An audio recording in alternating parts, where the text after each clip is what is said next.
The ending of The Last of Us Part 1 is a masterpiece, and on this, almost everyone agrees. It has only occurred to me now, some several months after finishing Part 2, that the great argument of empathy reveals more about people's misunderstandings of the first game than it does about their misunderstandings of the second. I'm Dan aka Wolf, and we're about to have a concerning conversation about empathy, or the lack thereof. But first, I'm going to ask you, if you're jamming out to the content I produce, subscribe to me, leverage the unrivaled power of that notification bell. And don't forget that I have other videos that you may be interested in outside of the realm of The Last of Us, and it would mean a lot to me for you to check those out and let me know what you think. Spoiler warning for Part 2, stop now or forever hold your peace. The ending of The Last of Us Part 1 is a masterpiece for many reasons, chief among them being the selfish act that we are complicit in. The ambivalent ending, the concert of opposing emotions, the lie agreed upon, is the masterstroke that seals the first game's genius. We are complicit in Joel's selfish choice because we too have fallen in love with Ellie and are willing to condemn the world to see her live. But it's a lie agreed upon, free of cognitive dissonance, for we accept full well what we are doing. So when the chickens come home to roost for Joel in the second game, I hung my head. I grieved. But in that moment, I also recognized that Joel's shadows had caught up with him. The whole "why are you trying to force me to like Abby" argument is a strange moral wrangling. If you couldn't see in 2013, when you were running down the halls of St. Mary's and making them run red with blood, that Joel was no angel, that tells you more about your own bias than any game ever could. Don't come any closer. No!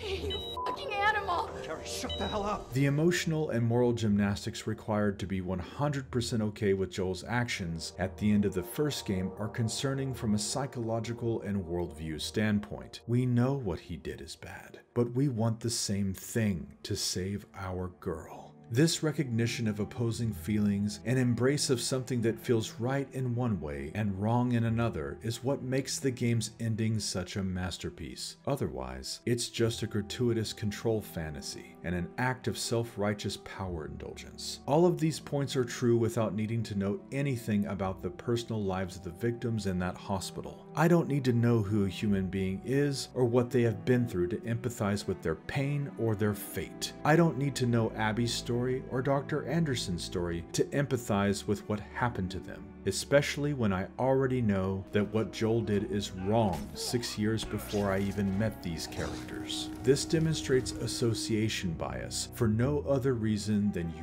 met Joel and Ellie first, and at the time, they were probably the most human characters you had ever encountered in the medium of video games. For instance, imagine your first The Last of Us game not starring Joel or Ellie.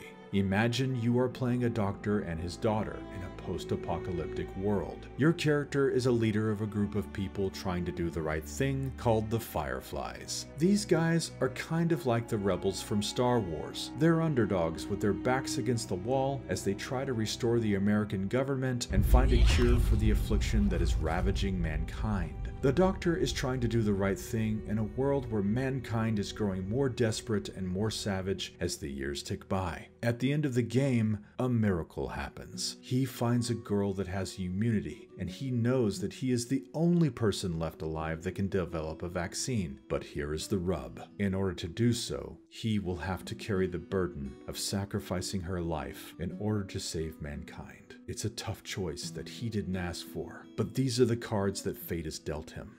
So he makes the only choice that makes sense from any logical perspective. But then, her crazy father shows up and kills our main character, along with many characters that we have met along the way, demonstrating that mankind truly is selfish because at the end of the day, folks can't see past themselves. It's dark, it's brutal, but I can totally get behind a game like that.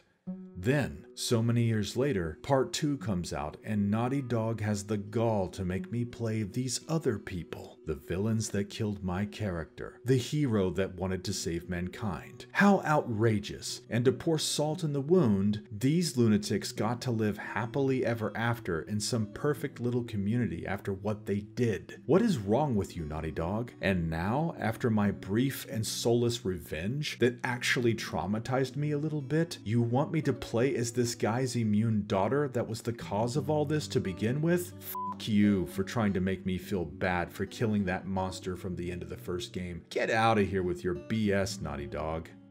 And that, my friends, demonstrates association bias. I have done nothing but told you the exact same story, only it is experienced in a different order. And yet, people have a problem with it. The very fact that video games can show us our own inherent bias and challenge us in new and compelling ways is an incredible triumph for the medium that truly demonstrates that video games have transcended film as the highest form of human storytelling. And if you want to know more about that, check out my video on the subject in the link above. As for this video, if it meant something to you, you can help me build something great by subscribing and sharing this video across the 4 corners of the internet. Follow me on Twitter and show me the pictures of the wolf in your life. And don't forget to leave your love in the comments. And I have other videos that may offer you something you didn't know you were searching for. Until next time, I'll catch you in the wilderness